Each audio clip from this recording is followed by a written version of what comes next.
Wait for it, and we're live. Hey, all you crazy sci-fi and fantasy fans. It's time for your daily dose of shenanigans over here at the Blasters and Blades podcast.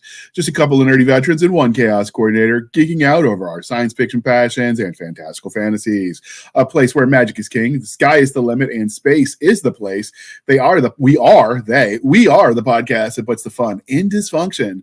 So without further ado, first we will address the elephant in the room. The Garbers have not abandoned us, but this is the month of birthdays and anniversaries for both of them. So they've been doing married couple things. You know how it goes. So they will not be here today, but they are sending their love, and they will be back soon because obviously only so many episodes are actually recorded in August. And when you listen to this in September, so it should fluctuate, but they send their love, and we are sorry they weren't here for a couple episodes. So we just wanted to kind of know why. And with that, we're going to let our guest, Ms. Dante, introduce herself to our listeners and viewers at home. Hello, everybody. I'm really psyched to hear all the fun stuff that we are going to discuss and share things with you. And let's rock.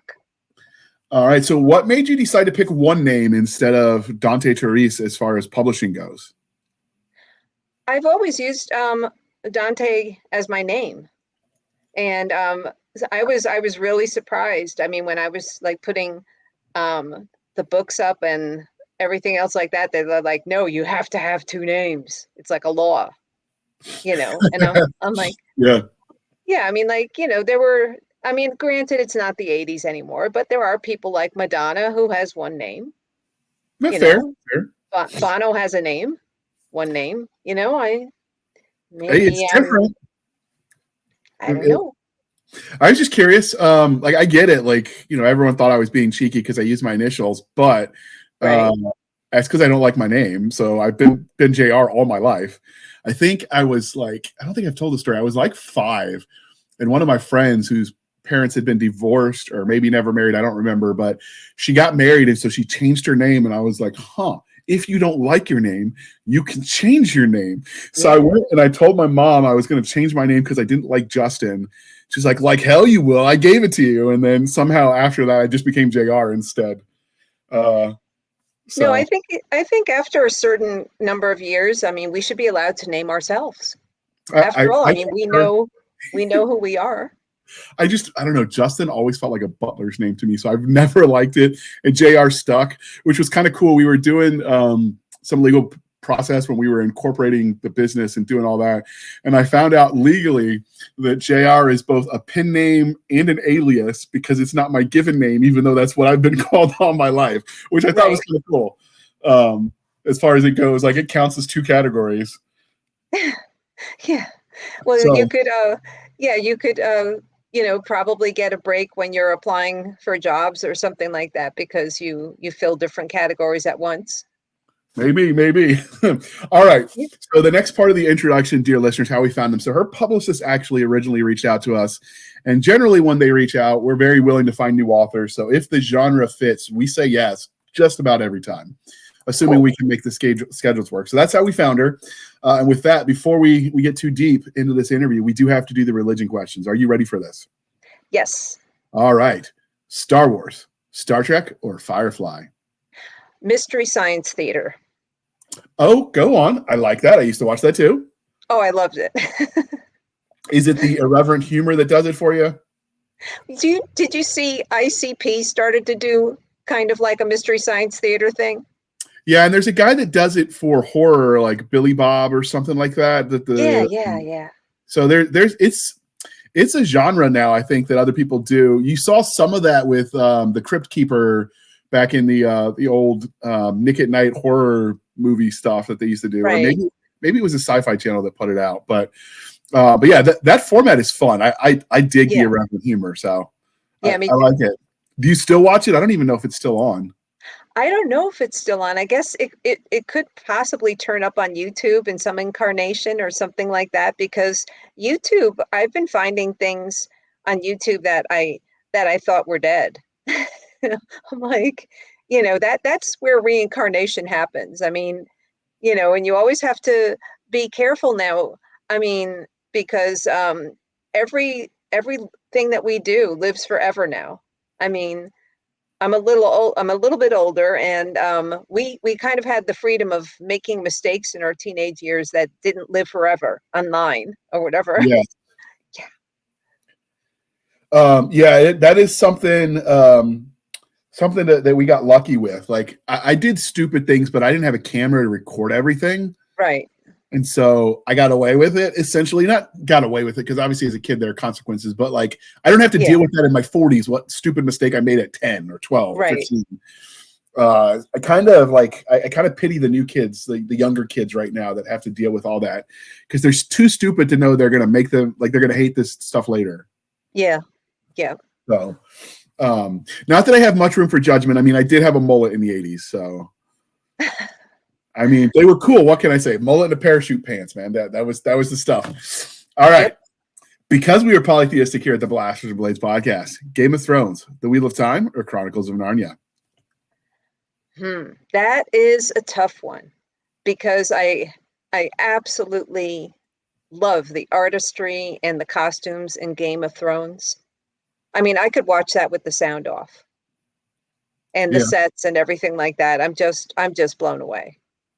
So I think that's going to have to get my vote, because, I mean, even with the sound off, I would just be mesmerized. Did you catch the mistakes they made in the setting in the last couple episodes that was all over the news for a while? Like they accidentally, like one of the stars left a Starbucks cup out and it was on like one of the tables.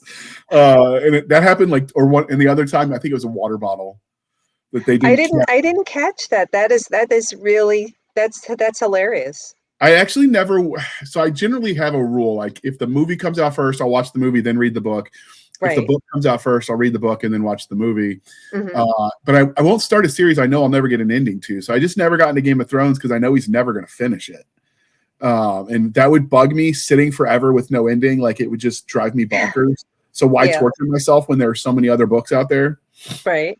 So I never watched the show. I mean, I've seen clips of it here and there. But the blooper reels that they shared were like, that's how I saw the coffee cup and the water bottle, were just hilarious. Mostly because, like, I get it. You've got long days, early mornings, whatever. Like, I don't begrudge the actors wanting a cup of joe, right? Like, I can't hate them for that. So it's kind of funny that it's like when people find editing mistakes in a book and it's been through like 9 rounds of editing, but that one misspelling somehow slips through. You kind of almost have to respect its tenacity. I kind of view it that way with the coffee cup too. Like all the edits that had to have gone through on the back end of the film edits, and still it slipped through. And it's especially funny because of the time period that these things are supposed to be taking place, and the alternate reality and everything else like that. And then you find something, that's quintessential, now. Yeah. Our reality. I can see how that would break the immersion for some people. So, I mean, like I said, I don't begrudge people their opinions. I just think it's kind of humorous, mostly because it's so human, right? Like it's a mistake any one of us could have made. Sure. All right. So the other part of the religion question. So one of the crying shames of adulthood is we stop asking each other this question. So we are bringing this back. So, Madam, what is your favorite dinosaur and why? I'd have to say T-Rex.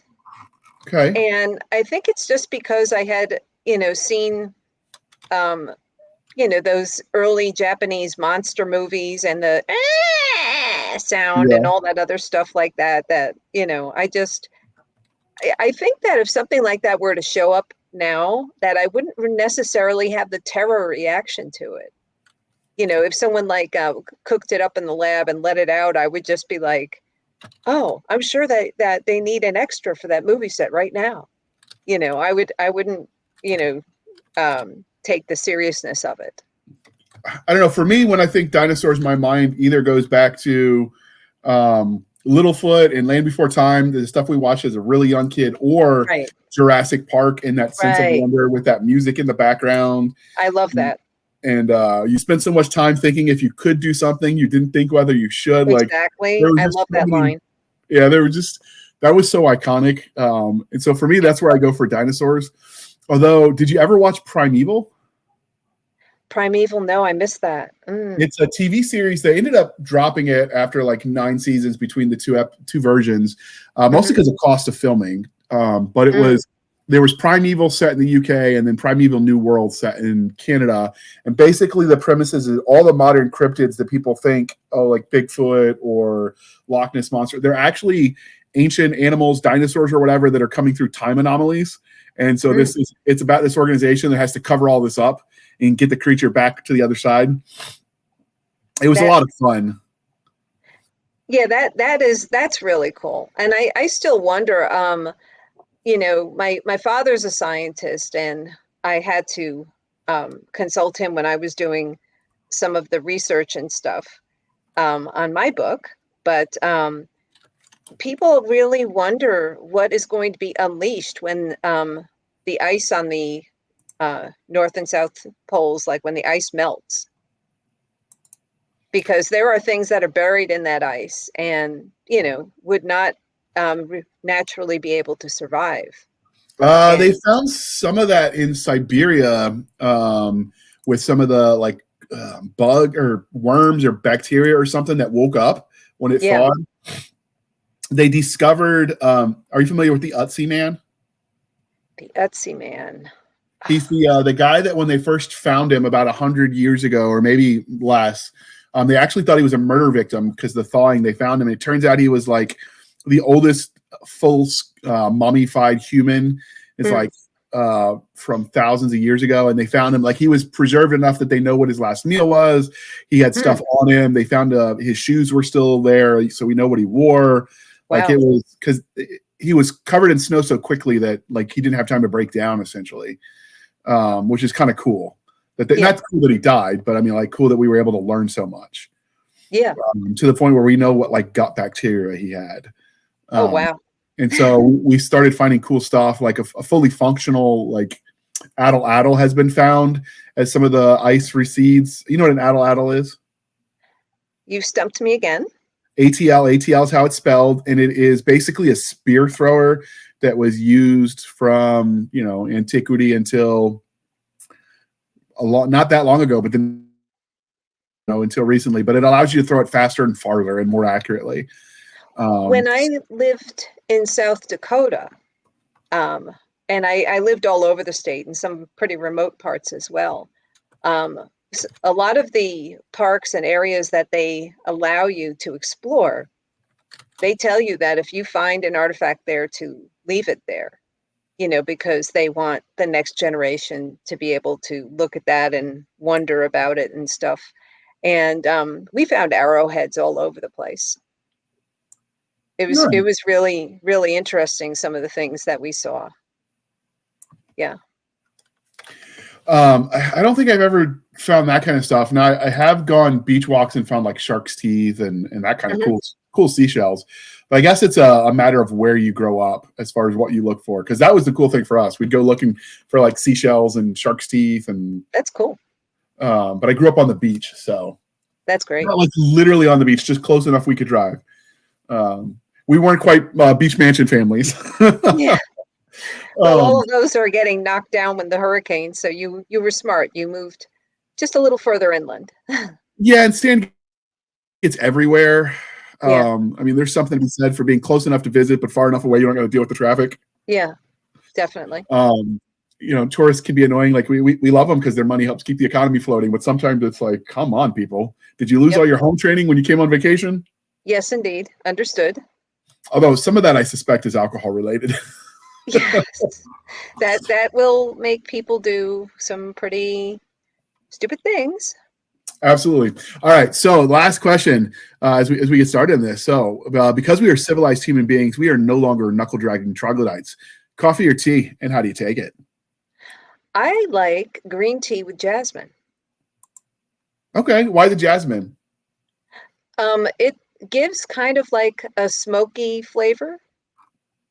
And so I find that I'm just hopelessly addicted to that. And no matter how many times I've been offered another cup of something, I've always stuck with my tried and true. Hey, if it works, don't fix it, I guess. Yeah, I like it. All right. So obviously, like everyone that's a writer starts off as a reader. So like, how did you get into reading? Is it something you've always been interested in? Is it something that's kind of forced on you as a kid? I feel kind of lucky that my parents, as soon as we were old enough to see, they put a book under our noses. And they took us to libraries, and they were very adamant about telling us how important libraries were, and that you could, all of this was available to you for free. And they taught us how to use libraries. And I feel lucky that way. I don't feel like it was especially forced on me. I was always like an overly curious kid. So, so once they showed me the never ending racks of books, and, you could look at all of this whenever you want and everything like that, I was in heaven. That is one thing that modern readers will never understand. Like people that grow up in this age, as opposed to when we were kids, is like, we were limited by what was physically in the library. So if you read all the science fiction book, you branched out and you read other things. And so I think we got more widely read than modern generations, because now with the way they do marketing and the niche, narrow it down, like you could never leave a subgenre and never run out of books, which is cool, because like digitally you have access, but that means you don't get to experiment with things you might not have read otherwise and find awesome gems, right? Like there's something for that I think that people can't appreciate because they've never had it. No, I agree. And then also, when I was living in a very remote town in South Dakota, if you wanted something that they didn't have, which was 99% of the time, you would have to put in a request, and then like a month later it would come, and that just felt like Christmas, going over there to get your book, wow, Yeah, that was always fun. In library days, although we did learn with my mom, at least on library days, when she had a new book, like we did not talk to her because she would get really evil if you interrupted. So those were the days we learned to cook ourselves, or made a lot of peanut butter and jelly, because she wasn't cooking that day. But I do think like we got something out of being able to just walk around and explore physically. Same with bookstores, where you could just look at the cover and see what jumps out at you. Yep. And I try to remember that, like now that I worry about my own, because I want the same kind of effect, because they say don't judge a book by its cover, but we all do. Like that's what's catching your attention, even down to like the font on the spine.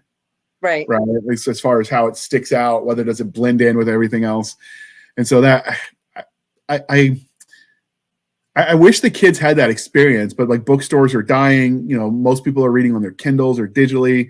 And again, like I said, it makes it accessible. And that's how I read with my TBI, because I can magnify the hell out of it. But I do think that some of that wonder is lost when you do it that way. Yeah, well, there are parts of the country that are still a little bit behind the times. So I know that some of the libraries that I visited in South Dakota and stuff, I mean, they were not wall-to-wall computers. And so there are some places where you can still get some of that effect. I mean, I'm not saying 100%, but some of it. I kind of envy those people to be able to experience the remnants of that, because that's an experience, like that sense of wonder as you just walk the stacks. Well, if you ever do a road trip, like with your kids or whatever, I mean, you can take them to some of these places. We do the library because my youngest, he wants to, like, he likes the way books smell. So he wants to hold it in his hand, which I totally understand. So he still wants us to go physically. So we go to the library that's our Saturday trip. We go to the library and he trades out whatever he's read. So like, I get it. I know it's not common. Like that's not normal anymore. So, and the other thing kids will never have to understand unless they're reading physical books is the times we would hide under the blanket so we could not have our parents think we were reading when we should have been asleep, with the flashlight as you sweat your butt off because a flashlight makes it really, really hot under that blanket. You don't get that effect with a backlit Kindle. I remember that. I remember that very well. And it was kind of like later on in life, talking to my parents, they're like, we never would have punished you for reading. And they probably knew you were up late reading anyway. Yes, they did. They did. They didn't know. As long as I wasn't fighting with a sibling or something like that, they didn't care. But, but later on you find out, no, we weren't going to punish you for reading. We just had that lights out rule, and quiet rule, Yeah. That's when you realize stuff you thought you got away with, and your parents as an adult are like, What are you talking about? We knew the whole time. It wasn't that big of a deal in the grander scheme of things. And I'm like, wait, I didn't get away with it? And it's kind of almost crushing to think all those years you thought you got that one thing over on them, and like, nope, they know. Exactly. Yep. That's that old joke that the older you get, the smarter your parents get. Yes. Yes. So, do you remember when you started reading? Like you said, you always had a book in your hand. Was it always speculative fiction, so sci-fi, fantasy, horror, the kind of, or did you start with like nonfiction? Like what did you start with? Let me see. I think, I started with the mandatory children's books, of course, like Dr. Seuss and all of those things. I still remember and really, really love the Starbelly Sneetches. Okay, I haven't heard that one.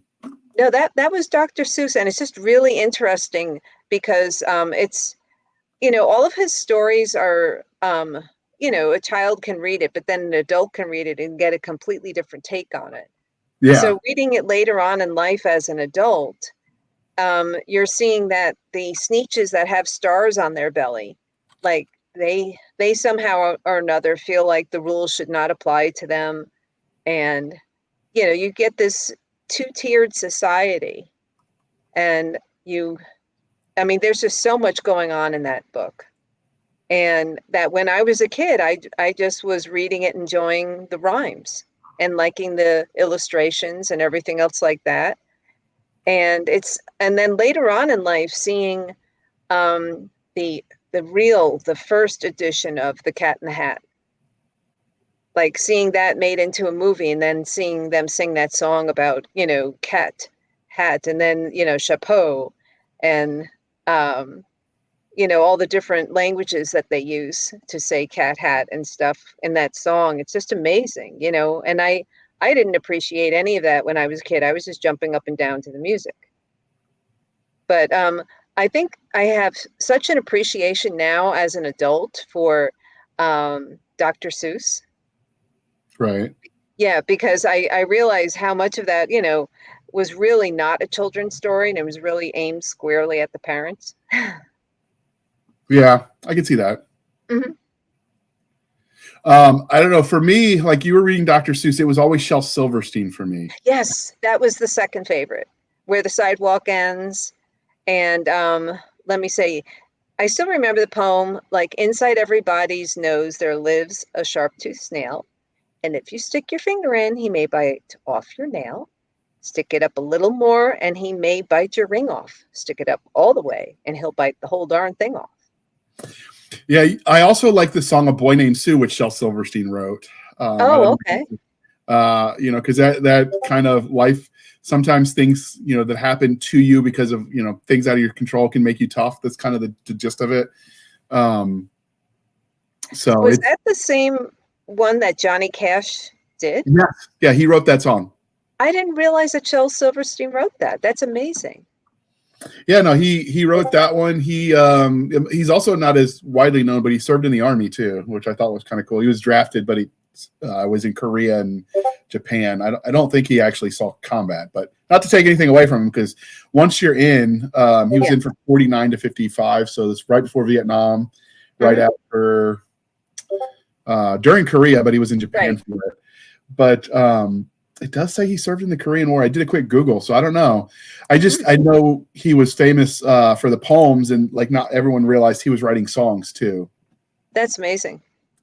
I'm going to have to dive in deeper. I wonder if there's a biography of him out there. I'll have to check it out because I'm curious now. But yeah, I those were the ones, like for me, it wasn't Cat in the Hat or it wasn't Dr. Seuss. It was Silverstein.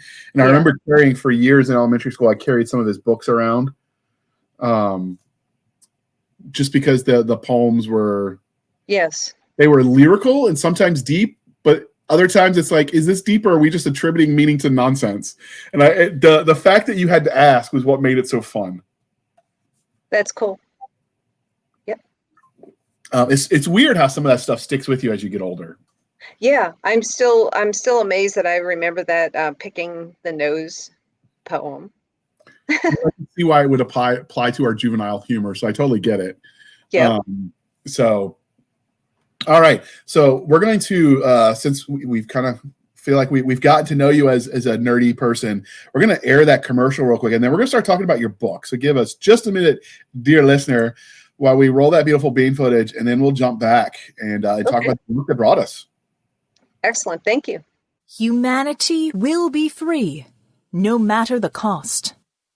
Deep in the Guatemalan jungle, buried beneath a forgotten Mayan pyramid, an earth-shattering secret sits, waiting. Its discovery will rip apart the illusion that humanity is alone in the universe. Engaged in a life-and-death struggle for the future of mankind, Harry Rogers and Jess Cook are forced to protect this secret from the most despicable foes imaginable. They must race across the globe to complete Liberty Station, the first true interplanetary ship. Only then can they search for the shocking truth behind what they found. They have no room for error, because failure means death for them and subjugation for everyone else. Presenting Liberty Station, Book 1 of Humanity Unlimited, written by Terry Mixon. Purchase your copy on Amazon and learn more about the author and his works at terrymixon.com. All right. Thank you for sticking with us through that commercial interlude. And now that we got that out of the way, we're going to dive into the book that brought us here. So you approached us because you have a new sci-fi series out called The Base. So what was the origin story for this novel? Well, I mean, I was inspired by a lot of things. When I was in South Dakota, I was very fortunate to have friends who were in the military, and I got to go to the base there several times and see the base and talk to people and stuff like that. And military communities are so different from regular communities. I mean, there's people know their neighbors and they're much more involved with each other.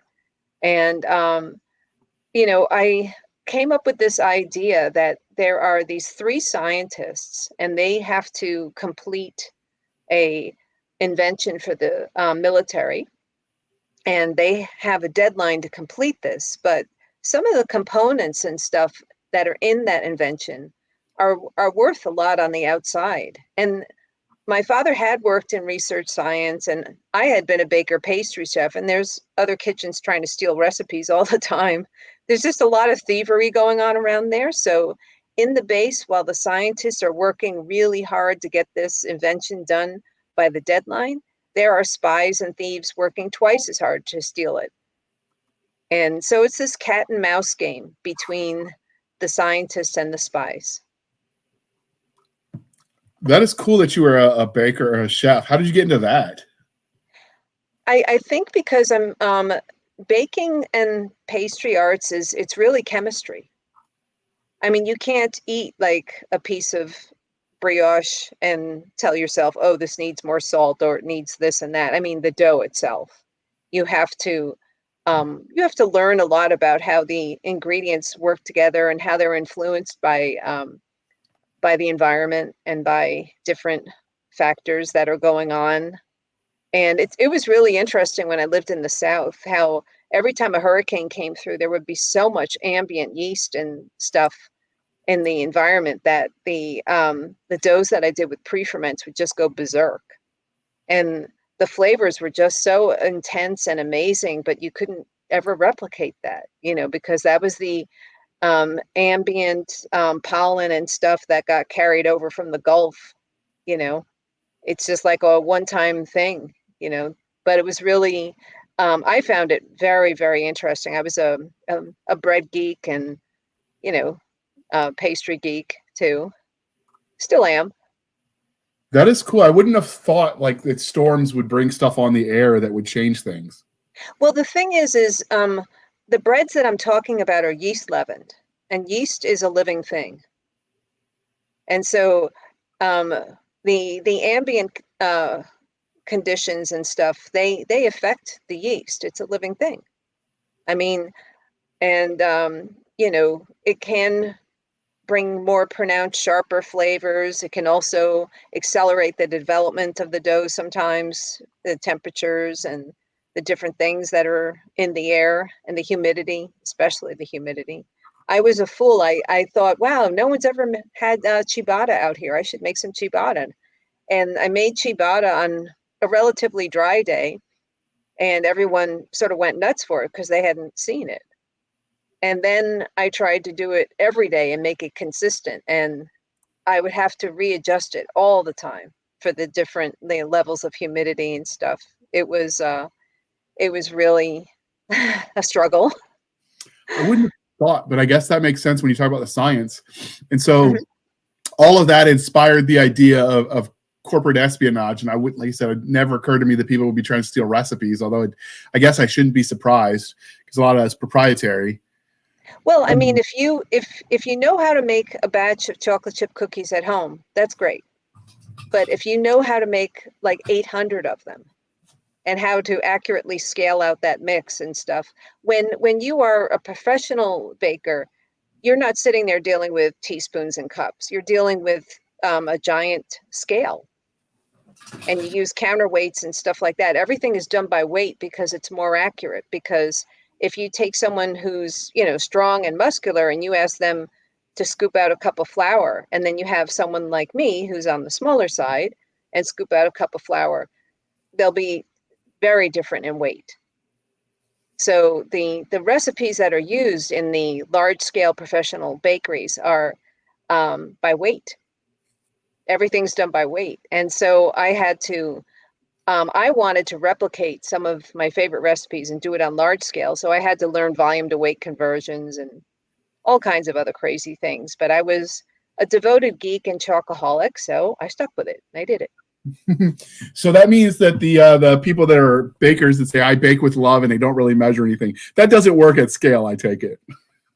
Well, not if you are going to do consistency in the product, because the thing is that when I worked for a caterer and 300 people are going to have the exact same roll on the plate, and then after that they're going to have the exact same red velvet cupcake. These things can't vary. You can't have a family around a table and someone have one roll that's much bigger than the next person, because there's already enough sibling rivalry. Why give them a reason to fight? So so you have to be exact. It sounds like, having read the blurb for the base, which I throw the cover back up, it sounds like your experience with baking flavored it more than I flavored it, affected the story a lot more than I would have thought. Was that intentional? I mean, were you intentionally applying some of what you learned in that career field, or did it just sort of naturally happen? Well, I think it never, it is a science. Baking is a science, and you can never completely divorce yourself from something that you're writing. You're in there. And so baking is a science, and there's a lot of detective work involved, especially when something doesn't turn out right. You have to sit there and try to figure out, was it the heat? Was it the humidity? Is the baking soda flat? You have to go through all these different pieces of deductive reasoning. Well, so for me, writing's a science fiction. That was a lot of fun because the scientists had to do a lot of deductive reasoning in the book to create their invention, and then also to modify it accordingly at different points in the book, and throw off the spies. So it sounds like, it could be science fiction because you've got this future tech, but it also could just be a thriller. What made you decide the genre you put it in? Because both have future tech, like thriller. It sometimes could fit in, if you really wanted to, into a sci-fi, because like I said, they've got this, MacGuffin that's the super weapon. But a lot of times people don't consider that. So what made you decide that this fit more in the sci-fi instead of the thriller category? Well, I think if I were to, I mean, when you're categorizing things on Amazon, it's kind of difficult because Amazon doesn't have a category for military science fiction. And I think we exist. No, there actually is a subcategory. You got military science fiction, and then sub to that is Space Marines and Space Fleet. That actually exists on Amazon. Oh, okay. Well, I mean, when I was loading in the book, I didn't see military science fiction. I'm like, I but think you I have feel to like, actually manually ask them to do it is what it is on the back end. okay. But what I thought was it is science fiction, but it's also suspenseful fiction. I mean, it's the science isn't that in depth. I mean, but that's me talking. I mean, I guess if I asked someone who did not have a scientist for a parent and who was not involved in, you know, some degree scientific type profession, if they thought that I like overdid the science or not, I'd have to speak to someone who is a complete layperson. But for me, the science isn't that heavy. It's Okay. accessible and it's plausible. And in fact, some of the things that I wrote about in the book, I found out that there's currently lab races going on. Other countries are trying to develop these things. Not surprised. I mean, you ever want to be surprised at future tech that people are working on now? Just look at the DARPA and the X prizes that they do every year. So Wow. this is obviously a series because it's listed on Amazon as book one. Right. So where do you see this series going? Is it going to be a long running series? Is it definitely a contained loop as like a trilogy? Let me see. I have written the sequel. I would really love this to be in film and television. And because I mean, it's hard for me to detach myself from it, but the general feedback that I've gotten from the readers and stuff after I wrote the first book, book one, is that nobody wanted the Bugman to die. And they did not want some of the characters to just end. They were like, we want more of this. We want to see what goes on, what else these people can do. And so, especially the Bugman. There were so many people that were just so intrigued by that. And so I did write the sequel. And I am now in the process of doing all the things you have to do, like the cover. And I'm very, very happy. I have 3 actors that are going to portray the scientists. And I got 2 Jeeps, one of them 1941, that was in World War II and is in mint condition. And then one of them 1951 that we are going to use in the book cover shoot. We're going to, just try to make it more visual for people. I know some people like to have their own pictures in their mind, but one thing I've been disappointed in recently is that so many book covers are there's no photography, and I understand that with our genre, the science fiction genre, but and there are some wonderful, wonderful artist renderings of spaceships and stuff that are just mind blowing, and obviously that's not something you can get a picture of. But I wanted to get a picture, an actual photograph, for the cover. And being that this is a science fiction story, but it is taking place on a military base, I felt that I could do that. Did you put it on an existing base or did you make one up for the purposes of the story? I didn't go actually the book, I didn't make it an exact replica of the bases that I have been on. It's sort of a combination of, I've seen a few bases. So it's a combination of a few bases that I've been on. The base in the book, because it is the most top secret base in the country, and they want to discourage spies and discourage visitors, it is the most forbidding climate that you can imagine. Like blizzards 9 months out of the year, and then boom, it's tornado season. Yeah. So Alaska, although I don't know if Alaska actually gets tornadoes, I just know the weather can be daunting. Well, parts of South Dakota are like that, where you really? will have, okay. Yeah, I mean, the snow removal machinery I've seen there is like nothing I've ever seen before. I mean, it's like really epic. It's, these, I saw this thing once, it was like a drill on its side. I mean, it almost looked like when you see the engine on a plane, and it was just chewing a path through, like 6 foot tall of snow. And then the guys in town were like, the pile that had chewed up, they were throwing it into trucks. And then the trucks got driven. They had such an orderly system in that town. They were used to it all the time. And then after that, I'm a serial mover. And after that, I moved to the Atlanta area in Georgia, and the whole town shut down once for like 3 inches of snow. I mean, in South Dakota, that wouldn't even be called snow. It would just be like, what? But they didn't have, they didn't know how to drive in it. They didn't have the removal equipment, So for me, it gave me a laugh. Now, since you're in Atlanta, have you had to go back to Dakota to visit to get the lay of the land, or are you just going off memory? No, actually, I have since moved from Atlanta. Okay. And now I am in Pennsylvania, where there is snow. But it isn't the epic quantities of snow, like up to your shoulder snow and whiteouts where you can't see your hand in front of your face type of snow. It's some snow. We get some snow here. We have deer. We have, most of the animals that I saw in South Dakota, I'm seeing them here, except for I don't see mountain lions here, which is good. Yeah. I remember once my friend was late for work, and she was never late for work in South Dakota.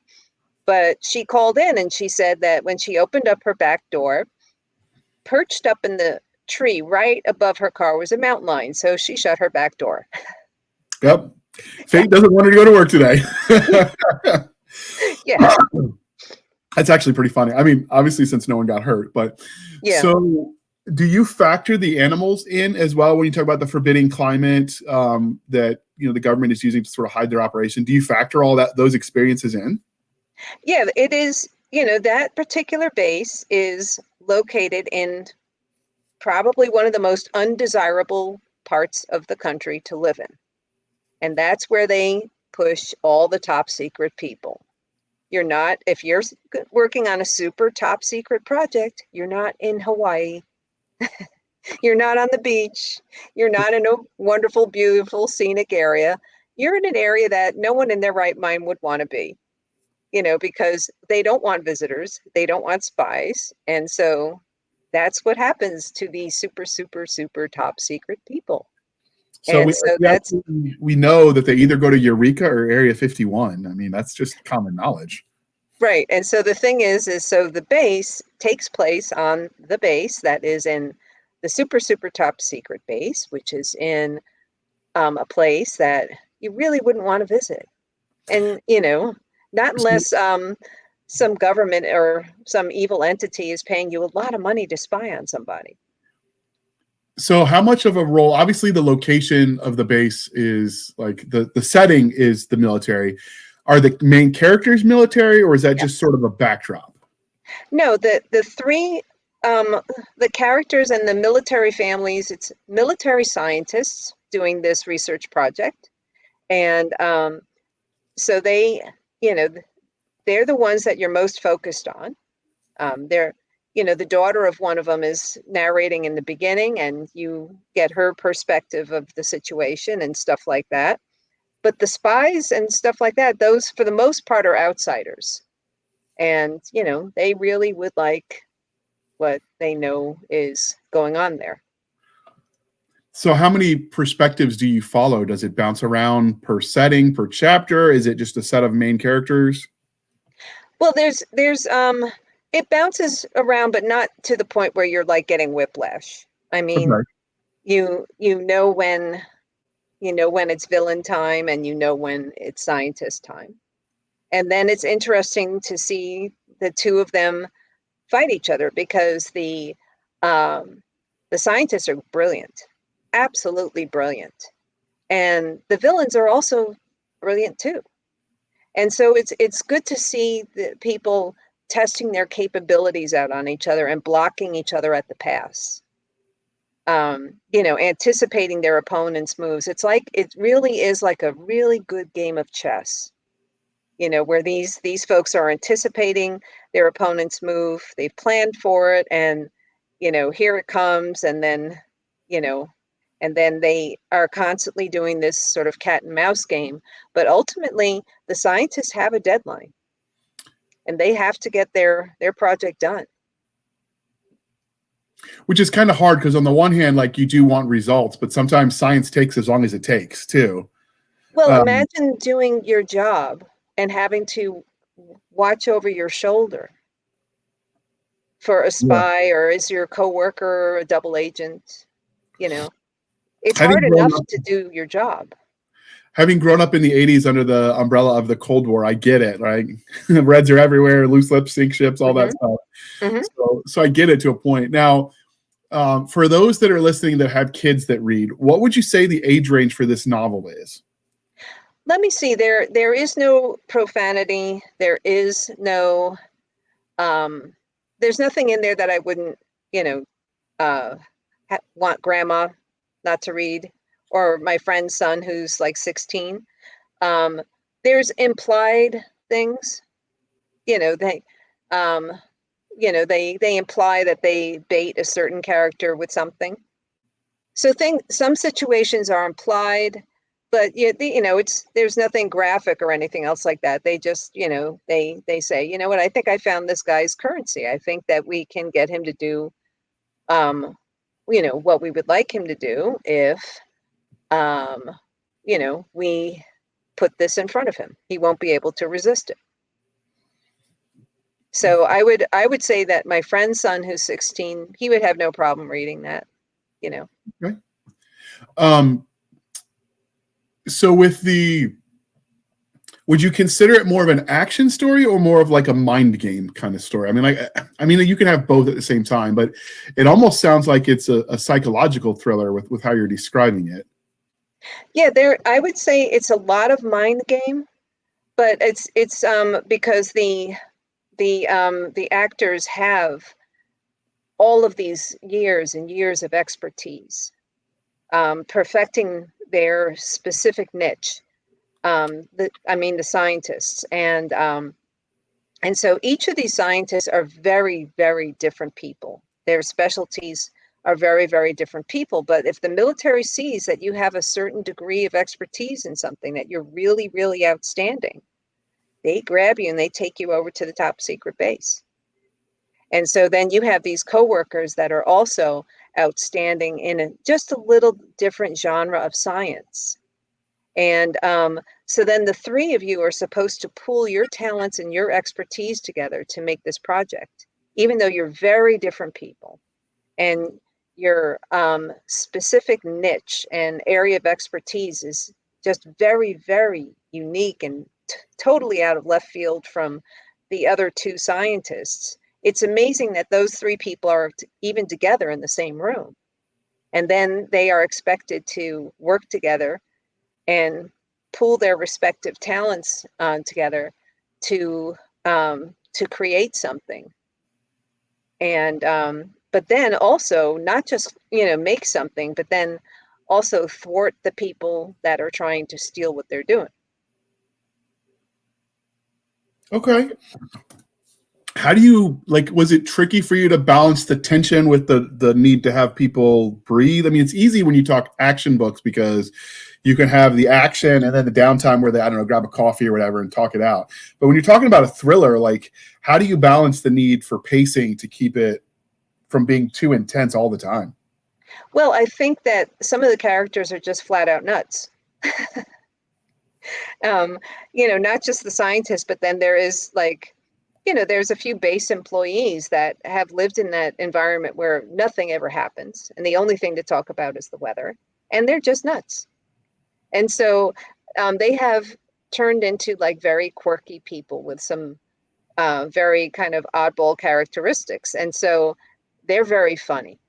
They're the comic relief. And, the one of the scientists, the bug man, solid comic relief with that guy. I mean, he can sort of make anything funny. So there is a release valve that happens often, and it is the humor. And it's the humor from some of these very quirky oddball characters that have been living up there and, seen the same little, depression in the ground and been talking about how the rain pools up there for the past 15 years and stuff, and they just Right. are a little batty, you know what I'm saying? But so the release valve is definitely the humor. That makes sense. I mean, sometimes, small town are still small towns no matter where you put them, because when nothing ever happens, everything that happens is big. Yep. So I could see that. Now, do you obviously, like, if a base exists, infrastructure exists. So do you go into like kind of the culture of the town as well that surrounds the base, or is it mostly focused on the property, on the facility? Well, I would say the occasional trips are big events for them. And it was that way, also for me when I was in a remote part of South Dakota, that the weather would dictate if you were going to go shopping or not. And so I actually learned pandemic shopping before the pandemic, because when blizzard season came around, you shopped whether or not you needed to shop, and you made sure that the things that you shopped for could survive a power out for a few days and stuff like that. Hurricanes, And the same way. huh? I grew up on the East Coast with hurricanes. Same thing. I get it. Yeah. And so anyway, not everyone can get that. I mean, they need the pandemic as an example.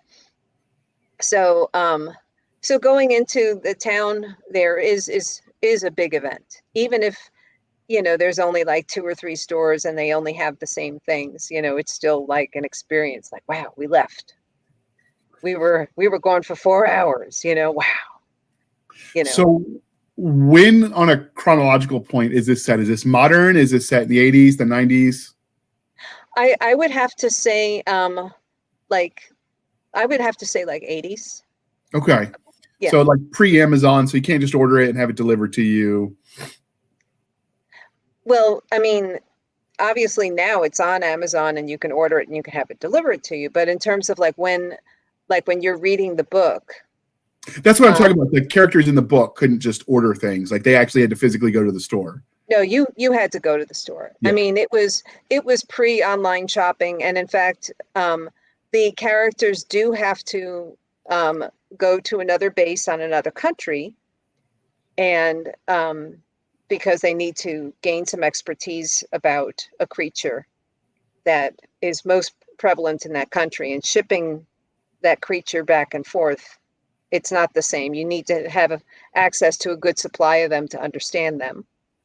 But the currency, I was also in that country and I was around that base also, but the currency in that country was pre-Euro.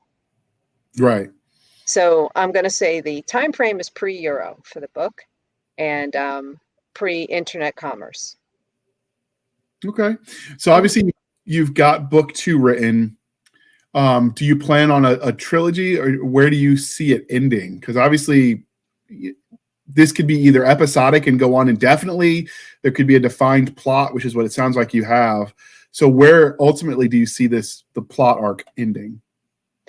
I'm not 100% sure. I think that book 2, especially since it is larger than the first book by a bit, I think that book 2 is going to complete the series.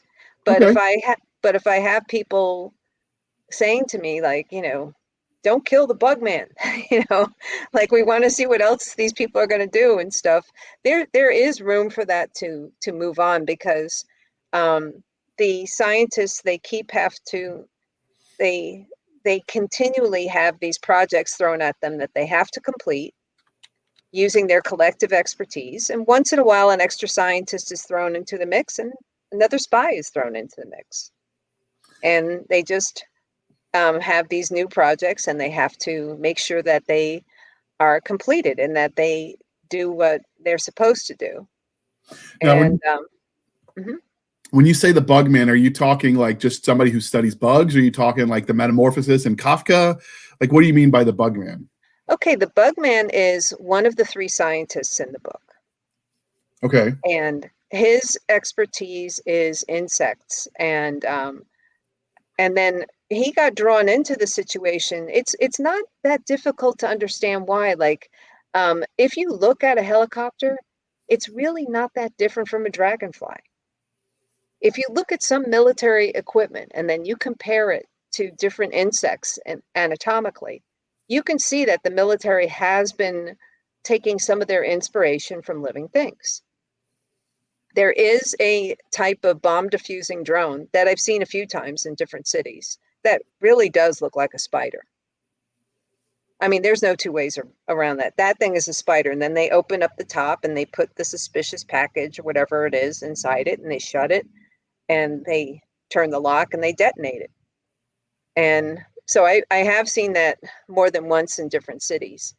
But so the Bugman's expertise is on insect anatomy, but they utilize his expertise in creating new things for the military with these two other scientists. And he leads a very interesting life. Yeah, I could see that form follows function for a lot of reasons. Mm-hmm. That was the justification that Star Trek used back in the day for every of their alien creatures being humanoid, because the speculation was without opposable thumbs, you couldn't do whatever insert technology that allows development. Mm-hmm. So, I mean, I could see where nature would inspire both the creation from an artistic standpoint and, the functionality in a practical standpoint. Well, it has in so many different arenas. And it is it's just really interesting to me. So there's so many examples of things that got their inspiration from natural things. So you have, I'm gonna throw the cover back up. You have a unique cover that's not like all the others. I mean, it does look like you probably designed this yourself, because it is so simple in a comparison to all of the either artistically drawn, by artistically I mean like digital drawing, right, or AI art. What made you decide to go for this look for the cover? Well, everything in that cover has meaning in the book. Okay. The Galos de Barcelos, if I tuck my head, you can see he's right behind me. Yeah, I see. Yeah, that's that little rooster. The rooster has a lot of meaning. And it's a folk symbol in another country, but that plays into the plot very, very much. And then the drawing of you name it, it has a million names, that bug, the potato bug, the pill bug, the berry bug. I mean, that does have a lot of meaning in the book. The round thing that looks like it could be see-through. You wouldn't think that showed up in the book now, would you? So did you consider ever taking this image and then like hiring an artist to do a rendering of it to make it kind of blend in with the genre more, or did you like that it stands out? I like that it stands out, and I like that all of those things have some degree of value inside the book, and they actually show up inside the book as well. Okay. Are you going to do a similar look, similar vibe for book 2? Book 2, I think my heart is set on getting those Jeeps in the cover, and my heart is set on also using some of the actors to act out the part of the 3 scientists. So, wish us luck. I mean, I think it's the 18th is our shoot date. I mean, if we get flooded out with rain, we may have to reschedule it, but that is our first date for it. And you can't see it because it's off camera, but there are a lot of props in this apartment right now. Was there anything about the base that we didn't talk about that you feel like we have to? Because the hard part of interviewing someone who writes thrillers and suspense novels is, how do you talk about the book without giving spoilers, right? Because that makes it trickier than just if you're talking traditional fantasy, I can give you hints of the plot and talk about the world and we're good. It's a little harder in your genre to do that and not spoil it. So is there anything that we didn't talk about that you think we could without spoiling the story? Well, I mean, the only thing I can say is that the scientists in the book are ridiculously disciplined and have studied their whole lives to learn that little niche of science, and that's why they're so good at what they do, because they just understand this one niche and they know everything there is to know about that one little niche, and they have developed their minds and they have really developed their skill set. Now, the spies and the thieves, on the other hand, they just are into, stealing, selling. Now, you have to say, like, I mean, who would you want to live next to? I mean, who would you, even though the spies and the thieves, like, have a lot of material things and are successful, very, very successful from a financial standpoint and stuff like that, I think I'd, especially the reader reading the book, they would probably agree with me that they would rather be next to some of these scientists that are doing these futuristic inventions that are going to save our country. Okay. So this is There's the part there's sort of a very, very thin, not preachy layer of good and evil and underneath it when the characters are being contrasted. Okay. Was that intentional or kind of an afterthought? I mean, not an afterthought, an after effect of telling the story. I think it was somewhat of an after effect, but it's definitely in there. I mean, and it is a lot of fun, especially when, as a writer, I mean, when you get to give a villain a smackdown, that's fun. All right. Well, this is the part of the interview, dear listener, where I remind you to please be kind and speak your mind on the reviewing platforms. Your reviews help the right readers find the right book. So do your part. That is especially true of new and upcoming authors, because Amazon has not been trained to recommend their books. So when you leave reviews, you help do that. So if you buy this book because you like this interview and you read it, please leave a review. Is this book wide or Amazon only? Right now it's Amazon only. Okay. And obviously we'll link to the book itself in the show notes. How can listeners and readers and viewers at home, how can they find you on the internet? On the internet, my website is www.dantetherese, last name is spelled TERESE.com. And on Amazon, if you just type in Dante the Base, boom, the book comes up. Yes, I don't think there's anybody else named Dante other than like the classics that are writing. I'm the other Dante. Yeah, so that does help you as far as that goes. Yep. All right. Well, you can find us on our Linktree, linktr.ee, Linktree/Blasters and Blades podcast. Again, Linktree/Blasters and Blades podcast, where we link to all the things the bit shoots, the Rumbles, the YouTubes, the TikToks, the Twitters. We have our email, blastersandbladespodcast@gmail.com, for professional purposes only, people. We have our Facebook group and Facebook page. And more importantly, we have Madam Stabby on the Instagram, Twitter, and the email. So all the shenanigans go her way. She's here for it. You can go to our website at podcasters.spotify, blah, blah, blah, Blasters and Blades podcast. Easier just to go to the link tree and click the link, people. Spotify did not make website naming easy. But if you go to that website, you can support the podcast for as little as 99 cents a month. You can help keep the lights on. Or you can support the show more directly at buymeacoffee.com/author J.R. Handley. Again, buymeacoffee.com/author J.R. Handley. Be sure to put in the comment section that is for the podcast, and I promise I will keep my co-hosts duly caffeinated. They will drink until they're coffee floats out of their eyeballs.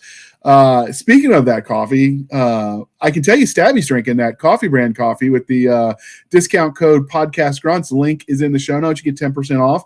American company, made in America, produced in America. It's not a drop shipping company. It's actually roasted here. If that kind of stuff matters to you, which I think is kind of cool, to shop local. It's kind of a thing I try to do. Coffee's really good. Right now I'm drinking their summer blend. So I am working my way through their s'mores coffee, which I didn't think I would like, but add a little bit of creamer. It's just perfect. It gives that nice blend. Plain creamer though, none of the flavored stuff really worked for me for this one. So there's also got teas and treats. So check it out. You'll help us out, and you'll get a discount. So with that, I have to say thank you for spending some of your precious time with us. For my absentee and crazy co-host, I am J.R. Handley, and this was the Blasters and Relays podcast. We'll be back next week at the same time. We will indulge our love of nerd culture, cheesy jokes, and all things that go boom. Thank you for coming on. This was a lot of fun. It was definitely a lot to talk about and dance around. So if you were curious, people, read the book yourself and you can get the spoilers. And we appreciate you coming on. We'll have to have you back to for some of our panel discussions about speculative fiction.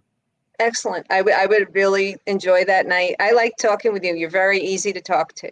Thank you. Well, thank you. All right. With that, we are going to hit that end recording button, people, and we'll see you next week.